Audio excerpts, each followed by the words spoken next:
I want to use this opportunity to thank the leadership. I want to thank Pastor Chris, Pastor Winnie, Reverend Solomon, Sister Ellas. Some people are not celebrating your pastor, Jesus. Pastor Nyson, even though he's hiding. Pastor Roman, we are happy to have you here today.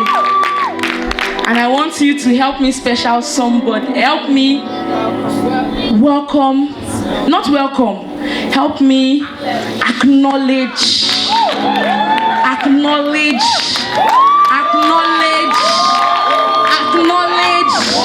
the King of Kings, the Lord of Lords, the mighty man in battle, the God that made the heavens and the earth, the God that has suspended the heavens without a pillar, the God that says yes and no man can say no, the God that raised Jesus from the dead, the God that conquered Satan, the God that conquered the grave.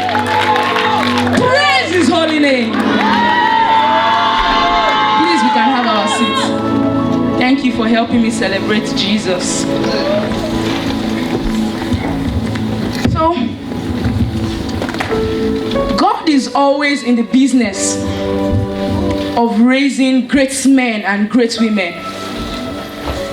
The Bible says in the book of Jeremiah chapter 1, it says that even before you were formed in your mother's womb, I have known you, I have ordained you, and I have made you a prophet unto nations. Now that word is not for some people, and is not meant for other people. It's meant for each and every one of us seated here. So now you know that greatness lies inside of you. You are great. Somebody say, I am great. I am great. Now, our adversary, the devil, is always moving to and fro the face of the earth looking for who to devour. Now, he's not happy that God has made us a little bit lower than angels.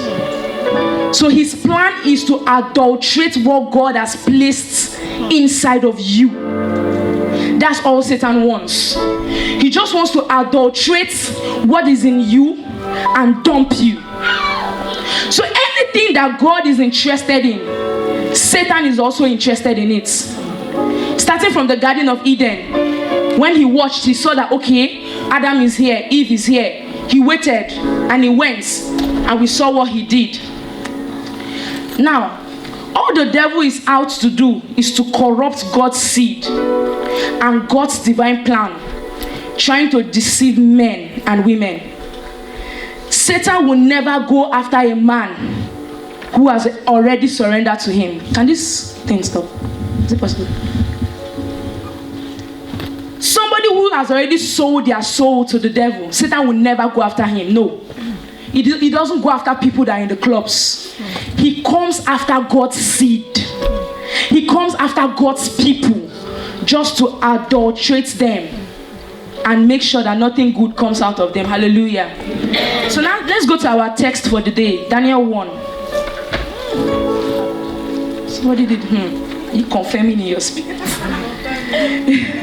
Daniel 1. Hallelujah. Amen. So from verse 1, we'll just read quickly.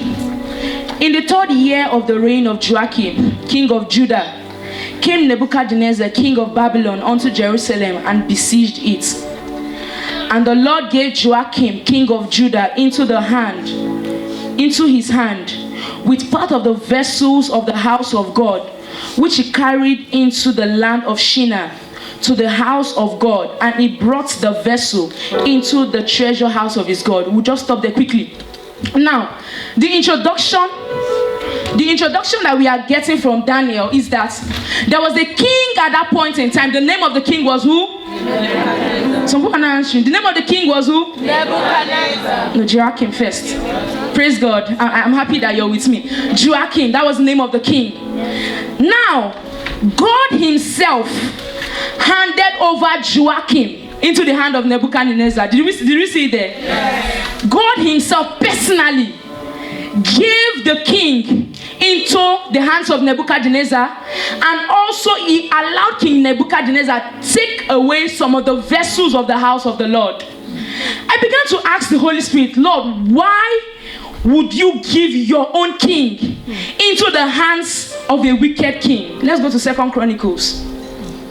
2 Chronicles 36, 5, 6, and 7. We'll see the reason why God allowed Nebuchadnezzar to take captive of the Israelites. Praise God. Hallelujah. 2 Chronicles 36. Media, are you with me?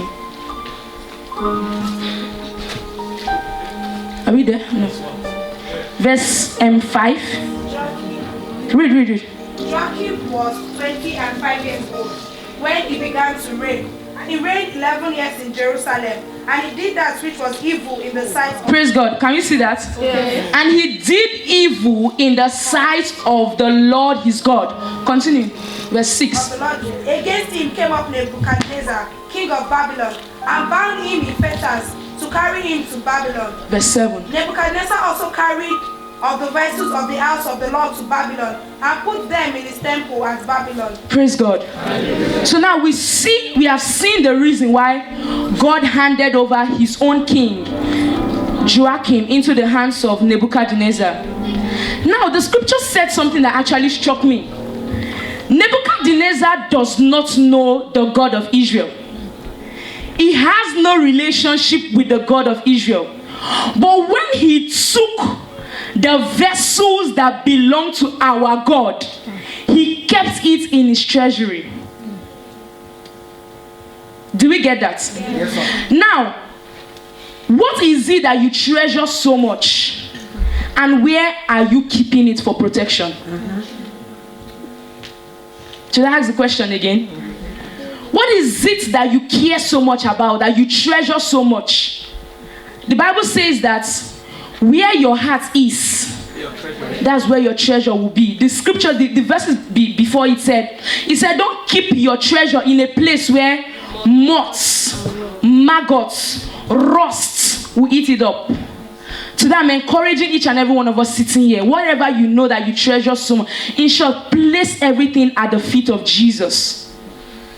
Lord, I treasure my mother so much. I'm keeping her at your feet. I was watching Sidroth's program, and there's this German man, and he was saying something. I thought that it was only Africans that believe in foundational powers. When we pray about foundational powers in FCS, some people will be like, oh, which foundation? You are in Christ Jesus, you're a new creature, all things are past. Continue. Yes, you are a new creature, but Satan is still moving to and fro the face of this earth. You are a new creature does not mean that the person that is behind the witchcraft in your family is a new creature. Now this man said something. He said that he got into a vision and he saw himself go to the second heavens where there are principalities and powers and demons. And he said God opened his eyes to see treasures. He's like, treasures. And there were demons guarding these treasures. And he said something. He just went. He picked the wealth of his family, the generational wealth of his family that Satan had held captive. He picked it up. He went to the third heavens where Jesus was, and he dropped it at the feet of Jesus, and he came back to himself. How can that man ever be poor in life ever again? Never. Generation. You see that in a family there is cancer or sickness. Move by the Spirit into the realm of darkness. Pick up your health and drop it at the feet of Jesus. Now this man who is not even a believer, he understood the mechanism of keeping things in a place that it will make it safe. Hallelujah. Because of time, let's just go. After Nebuchadnezzar did this, the next thing he did, I won't really read so much because of time, but I will really tell you the story. I'm a good storyteller. So after that, the next thing was, he said, okay, I want all the best men in Israel. After he had held them captive, the king and all his people, he's like, okay, now I want all the men, the good. He didn't want uneducated people. He didn't want people that are not good looking. He didn't want sick people. He didn't want weak people. He didn't want poor people. He wanted good people. Now Satan's choice is always God's choice. God had already groomed these people over the years. He had groomed Daniel. He had groomed Meshach. He had groomed Abednego. And one king from nowhere just came and he said, it is you that I want. The scripture when you can celebrate God's presence if you feel like. The king was specific about what he wanted. He said he wanted men without blemish. Because of time, it's in the Bible. It's verse 4. 1 verse 4. Okay, let me just read it. Let me read from verse 3. And the king spake unto Aphanes, the master of his eunuchs, that he should bring certain of the children of Israel and of king's seed. Is this man not wicked? King's seed and the princes. Who is the king's seed and who is a prince? Heir. The heir to the throne. How many of us are heir to God's kingdom? Satan is after the heir and the seed. Let's go ahead. He said, children in whom was no blemish, but well favored. He didn't want. Are you following me? Are you seeing Nebuchadnezzar's specifications? He had choice. Okay, it's here too. He said, but good looking, gifted in all wisdom, not gifted in medicine, not gifted in engineering, gifted in all wisdom, possessing knowledge, and quick to understand. He didn't want somebody who is slow, quick to understand, who had the ability to serve in the king's palace, and whom they might teach the language and literature of the Chaldeans. So he wanted people who could learn quickly and learn fast, so that he would like adulterate them and put them and corrupt them. That's like, what's our topic? I cannot be corrupted. With all these qualities that you have inside of you, don't allow anything or anybody corrupt you. If you have already been corrupted, no problem. There is deliverance here. Yes, ma'am. There is deliverance here. Hallelujah. Amen. Now, Christians, we are so nonchalant about all these attributes that God has given to us. We just behave anyhow. Now, the scripture says without blemish. What does it mean to be without blemish? Without sin. 2 weeks ago on Wednesday, Sister Ella's dissected sin, transgression, iniquity. So, even Nebuchadnezzar that does not have the Holy Spirit, he does not want a sinner. A sinner does not want a sinner.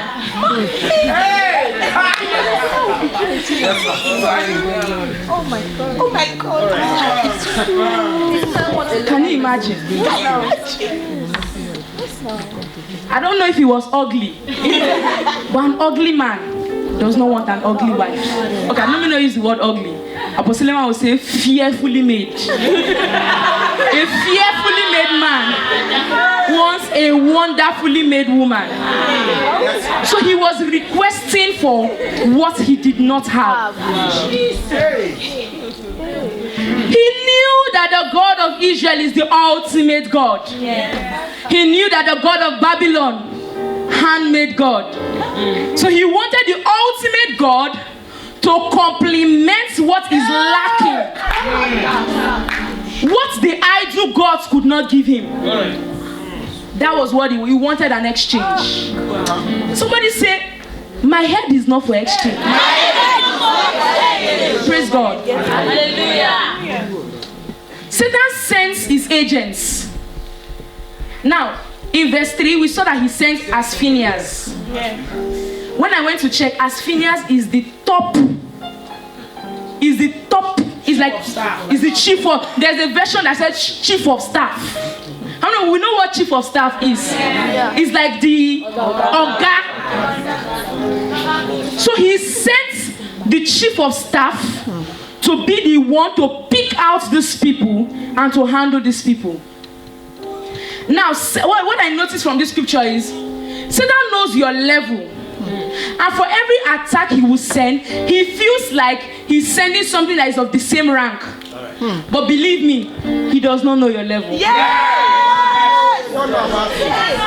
You don't know. He thinks you are sleeping at night, and he wants to release host of demons against you.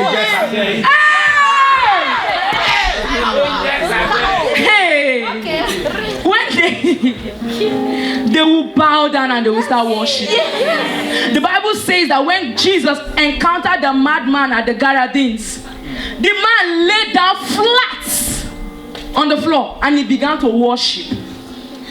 So, as Phineas was the chief of staff, and during my studies, I found out that as Phineas is a sorrowful man. He's not a happy man, according to studies. So now he wanted to use that man to inflict sorrow in the lives of the people. Now in the midst of captivity, they are still being joyful. They are still celebrating. We're like, no. You got a 4 in class, you have to be sad. Do you understand what I'm trying to say? Something to dampen your spirits. You know that you didn't deserve that 4. You know you didn't deserve that reward. But something just happened. That's right now you can't explain. But next time, when you see something that you don't understand, speak a language that the attack does not understand. You see your teacher acting funny, begin to speak mysteries.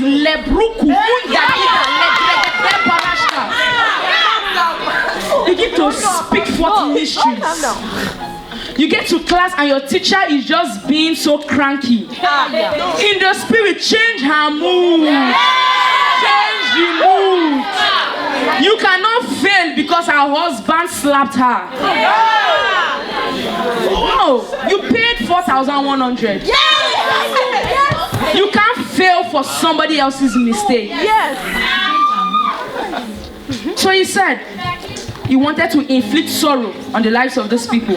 So he sent a man of sorrow to inflict sorrow on them. Check. Whosoever that is after you is a sorrowful or a bitter person. Praise God. Check around any friend that does not just like your happiness. The person is always a sorrowful or a bitter person. The person's body is always doing them somehow, and they don't want to see you happy. So they just come and they'll be like, this your hair, we're talking about yesterday, this your hair for the past 2 months I've not changed it, it's smelling. Because they don't want to see you happy.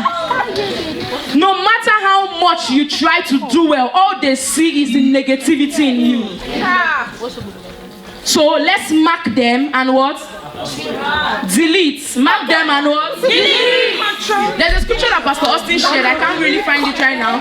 That he said that you should like check the people around you. I don't know if you remember that scripture. Somebody can just help us search. Like he was talking about like check among the brethren anyone that is just keep them far away. Praise God. So that's my advice to us. Hallelujah. Now in the next place we will see that. Let's read from verse 5. And the king appointed them a daily provision of the king's meat and of the wine which he drank, so nourishing them for 3 years, that at the end thereof they might stand before the king. Now among these, okay, let's handle verse 5 first. Now, men with all these qualities, the next thing he decided to do was to feed them. Why feed them? Get me. He wasn't feeding them with the food that the rest of the people were eating. He was feeding them from the king's table. Now, Nebuchadnezzar serves the god called Baal. He's an idol. In Turkish Airlines, you will see they will write that this food was prepared under Islamic law. Yes. That's why we pray over it. The food was prepared under the Baal law. Now he wanted to adulterate God's seed with that food. Now in Nigeria, they usually say, oh, the way to a man's house is what? Through his belly. The possessed, don't be afraid, there is deliverance here. Amen. If you know there is something going on, you've been eating in your dream, do not be afraid, there is deliverance. Amen. You see strange hands feeding you. Don't be afraid. Today is the last day. The last time is the last time you ever see them. Let's continue. Amen. Then in verse 10 minutes. Okay, let's be fast. Now among these were of the children of Judah, Daniel, Hananiah, Mishael, and Azariah. Now these were the real names of these guys. God did not name them Shadrach, Meshach, and Abednego. Do you know? Yes. That was not their name. That was the name that Nebuchadnezzar gave them. Now, what is a name? A name is a man's identity. Before you discover your purpose in life, the first purpose you already know is whatever your name means.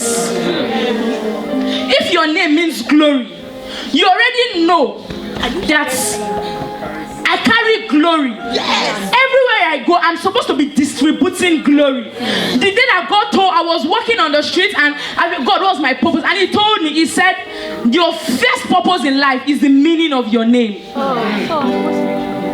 My name means gifts. I am a gift. Yes. I give gifts. I spread the love of God. Now, what is the meaning of your name? Your name means gifts too. Wow. We are gifts. Praise God.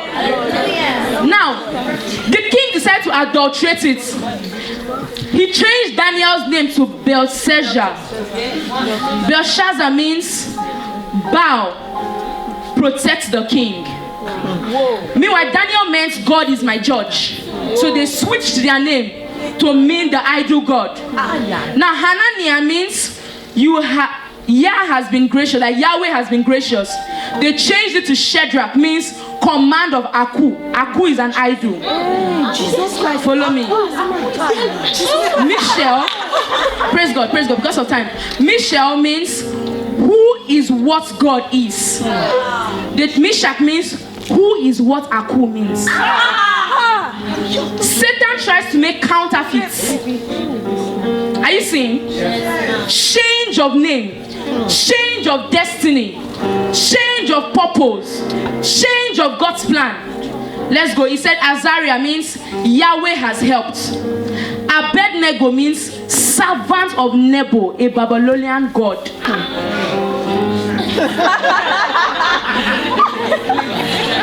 Change of name. Do you know that Joseph's name was also changed? Joseph's name was changed to Zaphanatapania. I can't even pronounce it. Satan is in the business of changing names. He changes your name from glory to shame. Not your name. He can change the name of his people. He's out to change the joy of people to sorrow, but we are saying no. Yes, we are saying no. Hallelujah. Amen. Change of name is change of destinies. The king was giving them food gradually to put off their fire. That was why he was giving them food. So you see that after you've attended a hot meeting like this, you just go and you just see some strange people forcing mankind into your mouth in the night. Forcing chicken. You just wake up so full. That's just to quench down the fire of a man. Daniel decided and he said, I will not defile myself. Let's read that verse. But Daniel proposed in his heart that he would not defile himself with a portion of the king's meat, nor with the wine which he drank. Therefore he requested of the prince of the eunuchs that he might not defile himself. Now God had brought Daniel into favor and tender love with the prince of the eunuchs. Now Daniel had the understanding that this thing was not, because I'm sure some of us, we've seen buffet. The Lord has prepared a table before me in the presence of my enemies. So you chop and chop away your destiny. Now, Daniel proposed. He said, I will not defile myself with the king's meat. I won't defile myself with this. Why would he bring men without blemish and give them wine?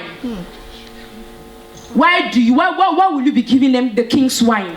And I'm sure the king does not drink coke. Of course. I'm sure he's drinking alcohol to defile their body.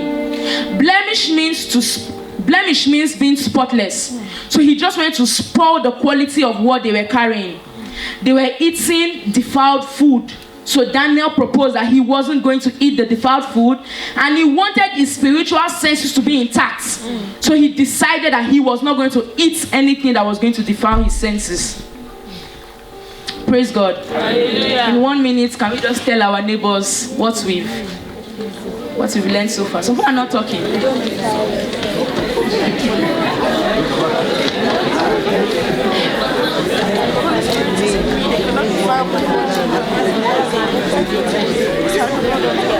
Some people are not talking.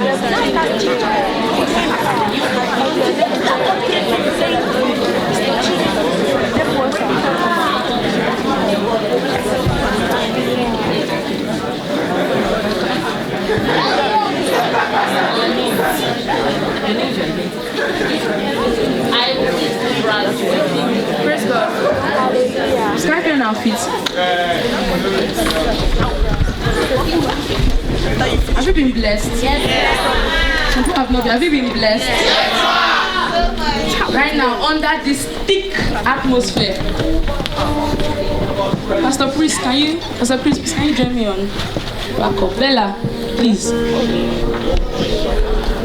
Stella, please, can you join us in front? Pastor Nyson, Pastor Winnie, Reverend.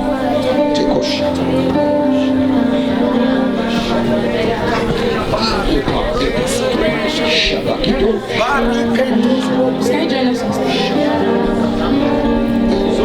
So earlier during the message, while I was ministering, I said that God is ready to deliver you from whatsoever has been quenching your fire. God is ready to purge you. He said he will purge out everything that anyone has eaten in the dream that has been affecting them. Anything that you have eaten, whether physically or spiritually, that's been standing as a setback.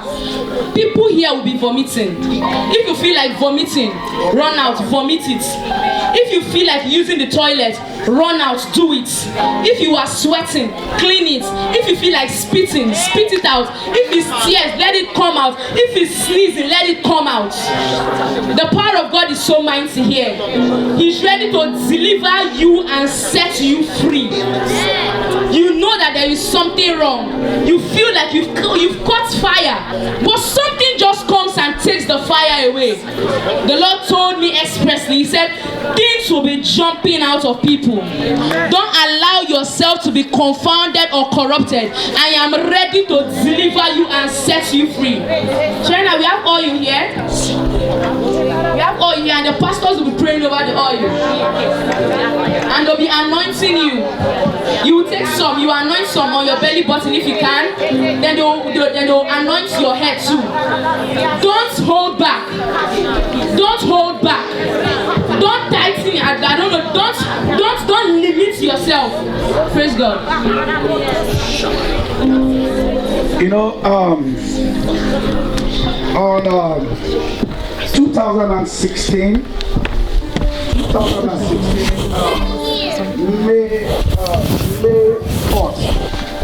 May 4th, we lost my mother before then, and on the 4th of May she was buried. It was on a Saturday. And on a Sunday, we went for Thanksgiving, the burial, funeral, Thanksgiving. And about 9 days after that day, I traveled to the US and I arrived in New York. So because of the stress of the journey, in the afternoon, I just slept off. When I slept off, in the dream, it was so real. A man came to me, just appeared in the room, and brought 2 pills, yellowish in color, with a glass of water, and said I should take it. So it was too real. I got up, sat on the bed, took the 2 pills with a glass of water, and I took the pills. I slept off again. So I woke up from that revelation. This thing is so real. I said, I don't used to even eat in my dreams. Why this time taking medication in my dream? Okay. The night when I slept, the same man came the second time with another 2 pills, yet the same pills, with a glass of water. He gave it to me. He said, take this. I took the pills with the water. I drank it. So this time I gathered courage and I asked him. I said, in the afternoon you came and did this thing. You gave me this same 2 pills with water. This night you are here again. He told me. He said, after your mother's burial, the day of the Thanksgiving, you were poisoned. He said, somebody prepared noodles. Indomie in Nigeria is called Indomie. You were given Indomie and you were poisoned. And by reason of the poison, your heart in the next 2 months is supposed to rupture and you will die. He said, the Lord sent me with these pills. I came the second time to make it the full dose. Is somebody hearing me? He said, I came the second time to make it full dose. He said, by reason of these pills, what was given to you, what you ate, the poison you ate to destroy you has been removed. You are going to pray this prayer. Whatever I have eaten, whether in my dream